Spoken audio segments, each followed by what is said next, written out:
guys, balik lagi di PNP Official di Kamis sebelum malam Jumat. Nah, sekarang kita lagi punya set baru, soalnya kita lagi masih di pandemi corona. Jadi kita masih nggak bisa kemana-mana, tetap stay at home. Dan ini adalah set di rumah gue, soalnya di studio PNP, di rumah Dika juga lagi nggak kondusif buat kita keluar rumah. Jadi kita harus apa-apa semuanya harus produktif, tetap produktif meskipun harus di dalam rumah sendiri gitu. Jadi video kali ini kita tetap membawakan tentang cerita horor pastinya ya. Nah, cerita horor ini nyata yang dialamin langsung sama 4 sahabat gue yang sekarang tinggal di Surabaya. Chan, gue punya cerita Chan gini dan akhirnya gue nggak dengerin cerita dia dan menurut gue ceritanya sangat amat menarik. Kenapa menarik? Karena ceritanya mampu ngebuat gue bulu kuduk gue jadi berdiri semua guys. Jadi pokoknya buat kalian yang penasaran kayak gimana langsung aja nonton sampai akhir tanpa harus skip. Oke, cerita ini langsung diceritakan oleh sahabat gue sendiri yaitu Raka. Jadi Raka ini aslinya orang Besuki. Besuki itu daerah Jawa Timur. Nah, tapi sekarang tuh dia lagi kuliah di daerah Surabaya, tetap Jawa Timur, sama-sama Jawa Timur. Dan sama 4 sahabat gue juga dan 3 sahabat gue yaitu Saiful, Faid sama Aldi. Nah, di Surabaya ini Raka ini ngontrak berempat ini. Nah, di sebelum-sebelumnya ini si Raka ini ngontrak di beberapa daerah, ya kan. Nah, pas lagi dia udah ngerasa yang mungkin itu nggak cocok kali, jadi kontrakannya itu nggak diperpanjang sama dia dan akhirnya dia pindahlah ke kontrakan yang sekarang. Yang sekarang itu alasannya yang sekarang itu dia soalnya lebih deket dan lebih strategis untuk mana-mana dan deket juga sama kampus. Gitu kan. Nah, dia ngelihat kontrakan ini karena emang tempatnya juga mewadahi ya, banyak kamarnya. Jadi tuh kontrakan itu emang gede, ada 5 kamar, jadi terdiri dari lantai 1 sama lantai 2. Jadi di lantai 1 itu ada 3 kamar dan sedangkan di lantai 2 dia ada 2 kamar, total 5 ya. Nah, tapi tuh kontrakan itu beda sama kontrakan-kontrakan yang sebelumnya yang biasa kita masuk tuh yang oh my god, ini rapi coy gitu. Tapi beda sama kontrakan yang Surabaya ini yang Kakak dapetin. Jadi kontrakan itu benar-benar yang berantakan parah ya. Tapi mau nggak mau ya Kakak ngontrak di situ karena emang deket sama kampus. Nah, setelah dari itu, di hari pertama teman-teman gue pada datang di kontrakan yang baru ini, tepatnya itu kayak lagi beres-beres sih, lagi mindahin dari barang-barang yang ada di kontrakan sebelumnya ke kontrakan yang sekarang. Nah, itu kan 4 orang yang tadi ya gue sebutin ya temen gue ya. Nah, si Aldi sama si Raka ini ada di kontrakan, sedangkan si Faid sama si Saiful ini lagi keluar buat cari makan. Nah, waktu itu tuh si Raka ini capek dia, akhirnya dia keluar buat ngerokok. Itu keluar tepatnya di teras depan rumahnya ya, depan kontrakan itu dia ngerokok. Nah, pas lagi dia enak-enaknya ngerokok, dia ngerasa ada suara itu kayak suara gesekan lemari. Nah, dia nyangkanya tuh kalau Aldi di dalam lagi mindahin lemari. Pas lagi dia mau ngecek ke dalam, mau ngeliat Aldi lagi ngapain, tapi dia mager. Emang dasarnya si Raka ini emang males. Ini dia nelpon lah si Aldi. Ternyata nggak dibalas sama si Aldi, nggak diangkat sama si Aldi. Terus dia masuk ke dalam, ternyata si Aldi lagi tidur. Wah, gila nggak lo? Dan akhirnya si Raka ini mikir positif lah ya, mungkin gue salah denger. Pokoknya dia ngelakuin nggak mungkin lah ada apa-apa, apalagi goib, nggak mungkin. Tapi meskipun dia dalam hatinya sebenarnya takut. Nah, akhirnya lanjutlah dia santai di depannya sambil ngerokok gitu. Pas lagi nggak lama dari itu, dia nggak dengar suara yang sama, gesekan lemari. Akhirnya dia mau masuk lagi, dia udah yakin siapa, Aldi lagi tidur. Dan dia pas lagi dengar Aldi pun pules banget tidurnya, mana mungkin si Aldi bangun. Dan akhirnya si Raka ini keluar rumah buat ngeliat ke tetangganya. Dia pikir mungkin tetangganya beli lemari baru, lagi gesek-gesek lemari, nggak tahu. Pas lagi dilihat, tetangganya itu bener-bener sepi dan hening, nggak ada hal apa ya, kayak nggak ada tamu dateng atau dia lagi beli lemari beres-beres, nggak ada. Itu posisinya lagi kosong, sepi aja gitu. Panik dong dia, panik parah sih, sampai Tapi kerennya si Raka ini dia masih yang nggak woro-woro itu kayak nggak kasih tahu ke teman-temannya karena si Raka ini takut teman-temannya itu malah panik jadi takut gitu. Tapi sebenarnya teman-temannya ini ngerasain hal yang sama kayak Raka. Jadi itu teman-teman gue ini yang selain Raka ini, meskipun si Raka ini ngumpetin hal-hal gaib kayak gini, maksudnya hal-hal yang sedikit mistis, 3 teman gue ini sebenarnya udah ngerasa dari pertama kali dia masuk ke dalam kontrakan itu udah hawanya udah beda. Soalnya biasa kalau kita datang ke kontrakan yang kita mau sewa gitu kan rapi, bagus, kita juga minat, wah ini kayaknya enak nih. Beda sama kontrakan yang ini. Kalau kontrakan ini benar-benar yang kotor, layaknya rumah kosong. Kenapa teman-teman gue milih kontrakan ini?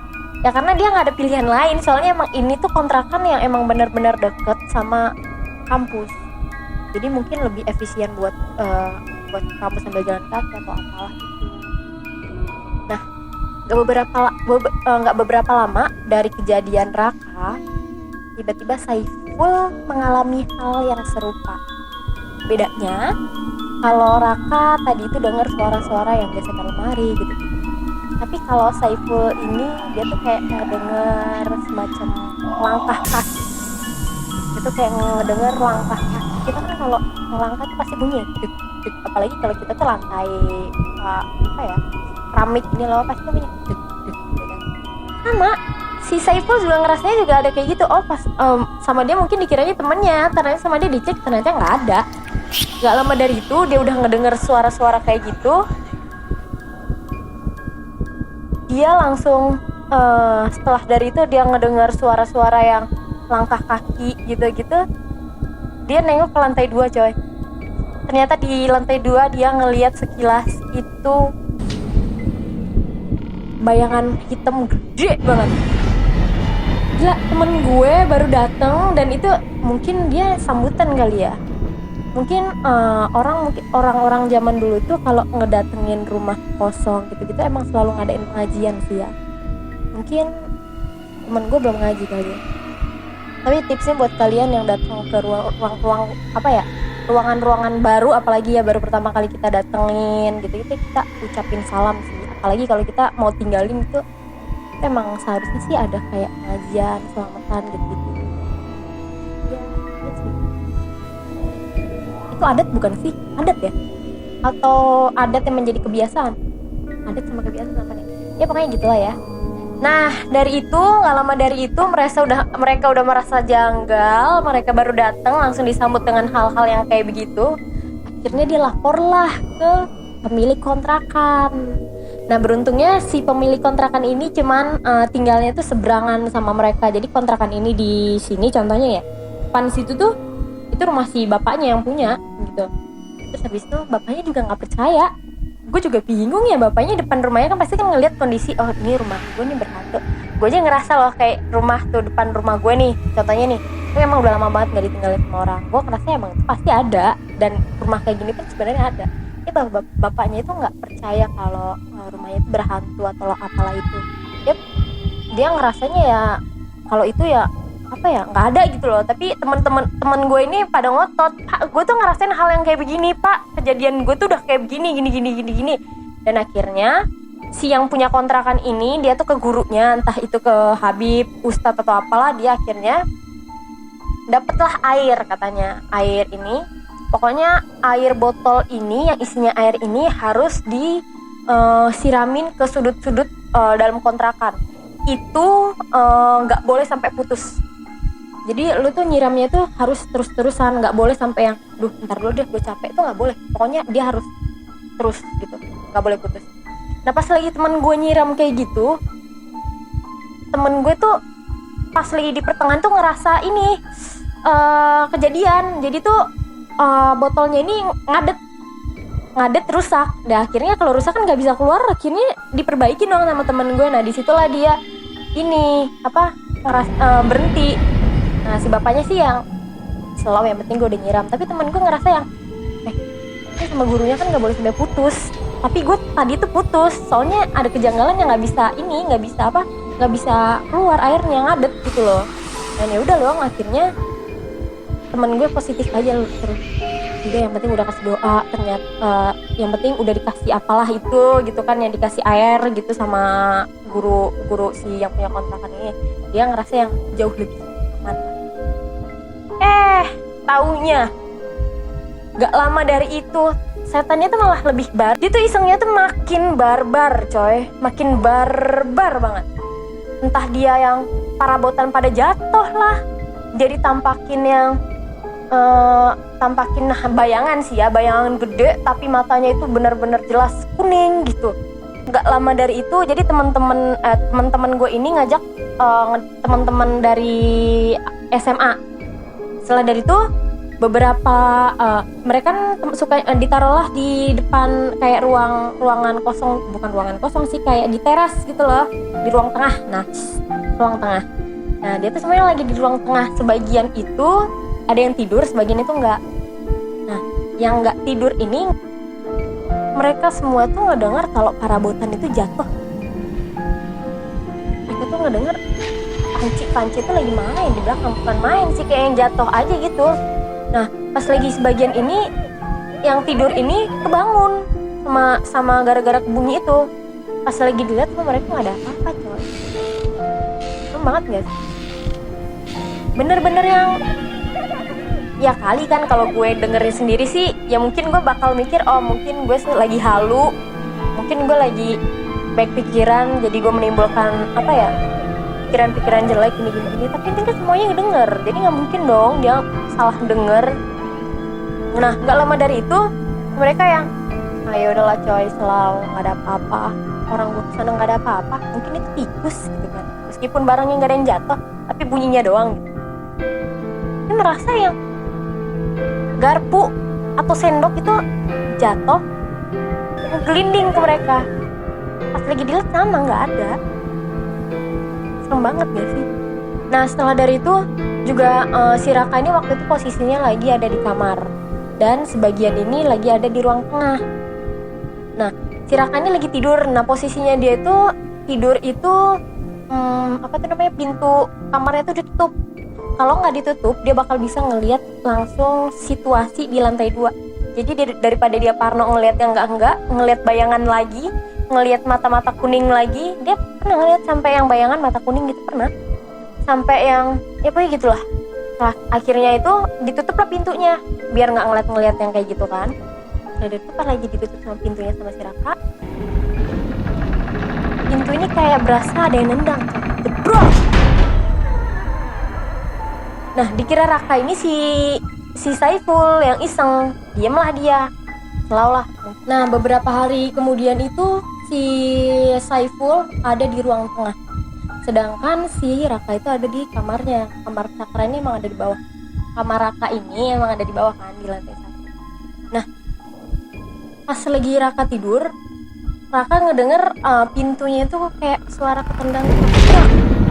Ya kalian tahu kan kalau pintu kalau ditendang itu bunyinya kayak gitu. Ini udah sama kayak gitu. Nah, si Raka ini kayak yang bodo amat teman sekali. Mungkin dia kayak yang apaan sih? Mungkin itu kucing. Itu mungkin apa gitu. Dia masih yang nggak kepikiran itu yang biasanya ngejail sama dia, enggak. Terus setelah dari itu dia lanjut main HP. Nggak lama kemudian ada suara itu lagi, tendangan lagi. Akhirnya sampai si Raka ini keluar kamar. Nah, pas lagi dia keluar kamar, dia mau nanya ke Saiful. Saiful nanya duluan ke Raka. Dia nanya, kenapa kok lu nendang gitu kan. Nah, si Rakanya langsung, gue baru mau nanya sama lo gitu loh. Dan mereka berdua langsung, ya Allah ini apaan gitu loh. Suaranya tuh emang bener-bener keras sampai mereka berdua tuh denger. Dan ternyata nggak ada siapa-siapa di sana. Nggak ada orang yang nendang itu, ataupun kucing yang sekuat itu nendang. Nggak ada. Terus akhirnya mereka tuh kayak yang, ya Allah, mereka tuh sebenarnya takut, tapi ya mau gimana lagi? Kontrak dia di kontrakan itu masih lama, mau nggak mau mereka harus bertahan. Nggak lama dari itu, si Raka ini dapat tawaran buat main film. Akhirnya dia main film ya. Dia itu dapat peran sebagai peran utama. Nah, ceritanya tuh kayak yang membahas tentang sama horor, misteri-misteri kayak gitu. Pokoknya peran utamanya itu si Raka ini disuruh untuk kayak melanggar aturan-aturan yang nggak boleh dilanggar gitu loh. Contohnya malam hari nggak boleh potong kuku gitu. Nah si Raka itu di perannya itu harus potong kuku gitu loh. Nah setelah dari itu dia pulang ke kontrakan itu pukul 2 pagi, jam 2 pagi. Di saat itu teman-teman kosnya lagi pada pulang kampung semua. Dia pulang dengan keadaan rumah kosong, gak ada siapa-siapa selain dia. Akhirnya dia ke warkop deket rumahnya, deket kontrakan itu, dia ke warkop di situ. Dia niatnya ya mau nongkrong aja di situ sampai pagi, dia pagi pulang biar dia langsung tidur gitu.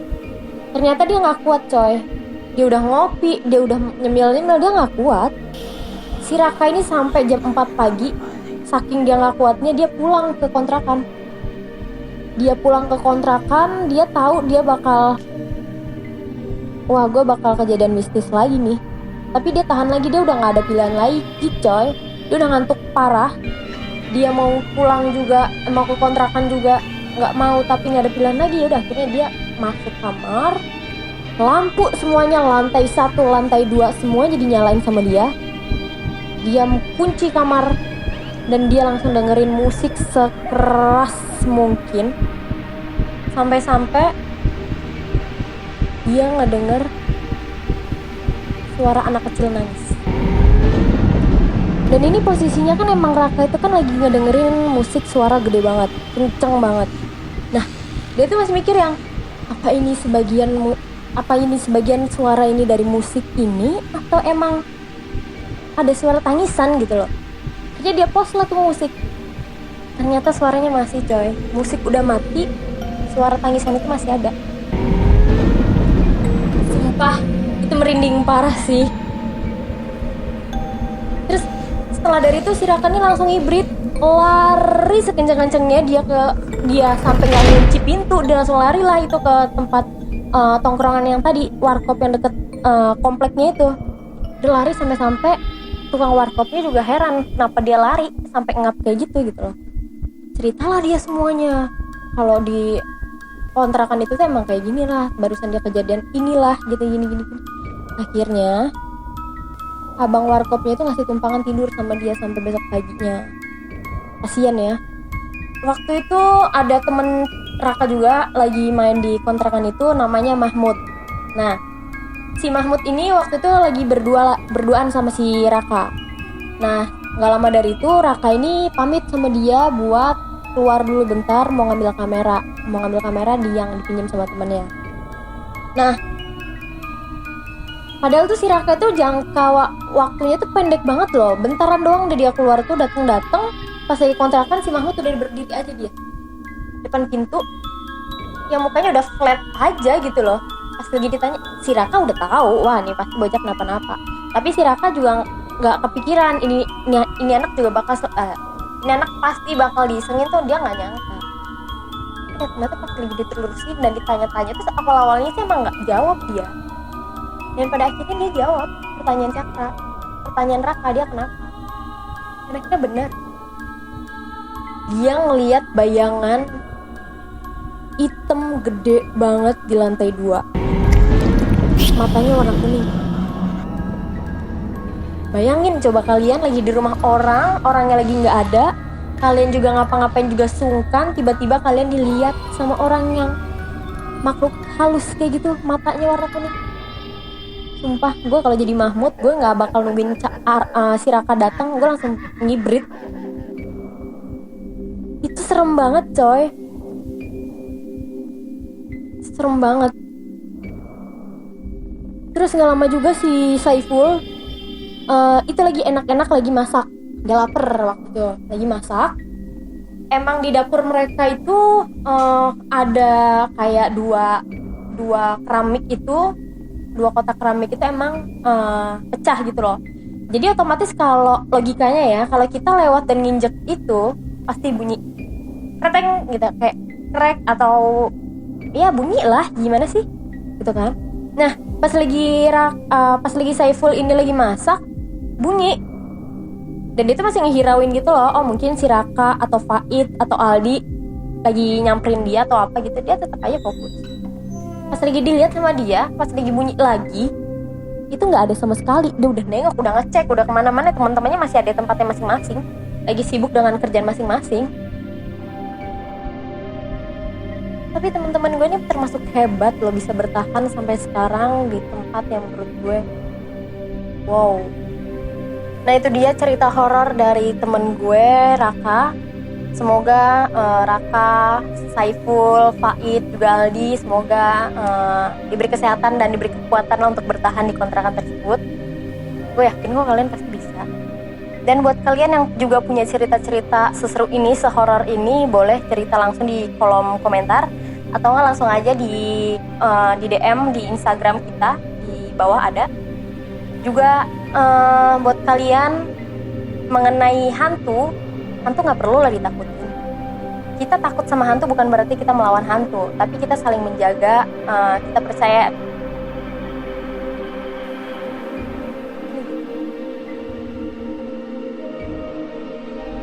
langsung aja kayak gitu ya.